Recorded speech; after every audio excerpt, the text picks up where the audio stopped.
দ্বিতীয় মেয়াদে প্রেসিডেন্ট হিসেবে শপথ নেয়ার পর যুক্তরাষ্ট্রের প্রেসিডেন্টের প্রথম সরকারি সফর এটি। এবারও আগের মেয়াদের প্রতিচ্ছবি দেখল বিশ্ব।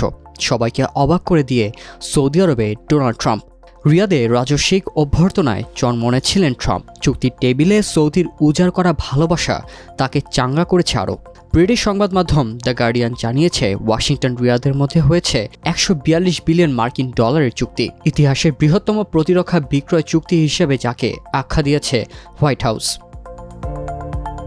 হোয়াইট হাউসের এক বিবৃতিতে বলা হয়, এই চুক্তির আওতায় যুক্তরাষ্ট্রের ১ ডজনেরও বেশি প্রতিরক্ষা সংস্থা সৌদি আরবকে অত্যাধুনিক সামরিক সরঞ্জাম ও নিরাপত্তা পরিষেবা সরবরাহ করবে। এর মধ্যে রয়েছে যুদ্ধবিমান, ক্ষেপণাস্ত্র প্রতিরক্ষা ব্যবস্থা, কমিউনিকেশন প্রযুক্তি, রাডার সিস্টেম এবং সামরিক যানবাহন। এই ধরনের চুক্তি সৌদি সামরিক বাহিনীর আধুনিকরণে উল্লেখযোগ্য ভূমিকা রাখবে বলে মনে করা হচ্ছে। এই প্রতিরক্ষা বিক্রয় চুক্তি মূলত বৃহত্তর ৬০০ বিলিয়ন ডলারের সৌদি বিনিয়োগ পরিকল্পনার অংশ। হোয়াইট হাউসের তথ্য অনুযায়ী চুক্তিটি শুধু প্রতিরক্ষা নয়, মার্কিন অর্থনীতিতেও একটি উল্লেখযোগ্য অবদান রাখবে। চুক্তির আওতায় জেনারেল ইলেকট্রিক এর গ্যাস টারবাইন ও জ্বালানি প্রযুক্তি খাতে মোট রপ্তানি মূল্য নির্ধারিত হয়েছে ১৪.২ বিলিয়ন ডলার।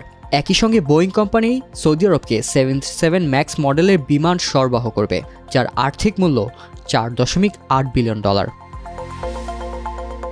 চুক্তিটি এমন সময় সই হলো যখন মধ্যপ্রাচ্য জুড়ে নিরাপত্তা ও আধিপত্যের প্রতিযোগিতা নতুন মাত্রা নিচ্ছে।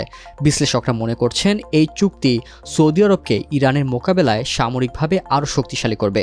একই সঙ্গে যুক্তরাষ্ট্রের মধ্যপ্রাচ্য নীতি ও অস্ত্র রপ্তানি কৌশলের একটি স্পষ্ট বার্তা বহন করে। চুক্তির পর হোয়াইট হাউস জানায়, এই চুক্তি যুক্তরাষ্ট্রের হাজার হাজার কর্মসংস্থান সৃষ্টি করবে এবং সৌদি আরবের আত্মরক্ষামূলক সক্ষমতা বৃদ্ধি পাবে। সৌদি যুবরাজ মোহাম্মদ বিন সালমান এবং মার্কিন প্রেসিডেন্ট ডোনাল্ড ট্রাম্পের উপস্থিতিতে চুক্তিটি স্বাক্ষরিত হয়, যা এই সফরের সবচেয়ে গুরুত্বপূর্ণ কূটনৈতিক ও অর্থনৈতিক অগ্রগতি হিসেবে বিবেচিত হচ্ছে।